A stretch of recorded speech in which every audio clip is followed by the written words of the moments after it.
வணக்கம், என்னுடைய பேர் கிருஷ்ணமூர்த்தி. நம்ம இன்றைக்கி என்ன ஒர்க் டீட்டெயில் பற்றி பார்க்க போகிறோம்னா, வுட் ஒர்க் பற்றி பார்க்க போகிறோம். நம்மளோட வீட்டோட வாசக்கால் வுட்டு, ஜன்னல் வுட்டோட சைஸு, திக்னஸ்ஸு, நம்ம அதுக்கு என்ன மெட்டீரியல் யூஸ் பண்ணியிருக்கோம், என்ன குவாலிட்டி யூஸ் பண்ணியிருக்கோம்னு சொல்லிட்டு நம்ம பார்க்க போகிறோம்.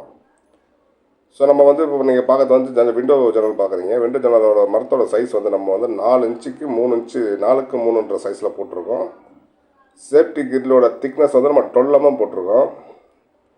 85% பில்டர்ஸ் பார்த்தீங்கன்னாக்கா 10 mm தான் போடுவாங்க.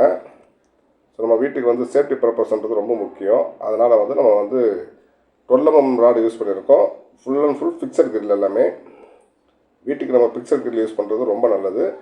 டீக் வுட்டு இது நாங்கள் ஃபஸ்ட் குவாலிட்டி யூஸ் பண்ணியிருக்கோம். நம்ம லாட்டாக மொத்தமாக எடுத்ததுனால நாங்கள் வுட்டாக எடுத்துகிட்டு அதுக்கப்புறம் நாங்கள் கட் பண்ணி போட்டிருக்கோம். அதனால் அது எல்லாமே ஃபஸ்ட் குவாலிட்டி. ஆல்மோஸ்ட் எல்லாம் பெட்ரூம் வாசக்கால், ஜன்னல், மெயின் டோர் வாசக்கால், ஃப்ரேம் எல்லாமே ஃபஸ்ட் குவாலிட்டி. ஒரே மரத்தில் கட் பண்ணி எடுத்ததுனால ஃபஸ்ட் குவாலிட்டியாக எடுத்தாச்சு. ஸோ இப்போ அந்த ஒர்க்கை பற்றி தான் பார்க்குறீங்க. இப்போ இதில் என்ன நம்ம பார்க்க வேண்டியது அப்படின்னாக்கா, நம்ம வுட்டு எடுத்து சைட்டில் எந்த சைட்டு ஒர்க் நடக்குதோ அந்த சைட்டில் ஒர்க் பண்ணணும். அப்போ தான் கஸ்டமர் ஒரு பில்டரோ, இப்போ மேஸ்திரியோ இப்போ நான் மேஸ்திரி தான். இப்போ ஒரு மேஸ்திரியோ இல்லை ஒரு பில்டரோ என்ன கமிட்மெண்ட் கொடுக்குறாங்களோ அந்த கமிட்மெண்ட் கரெக்டாக பண்ணுறாங்களான்றதை வாட்ச் பண்ணுறது உங்களுக்கு யூஸ்ஃபுல்லாக இருக்கும்.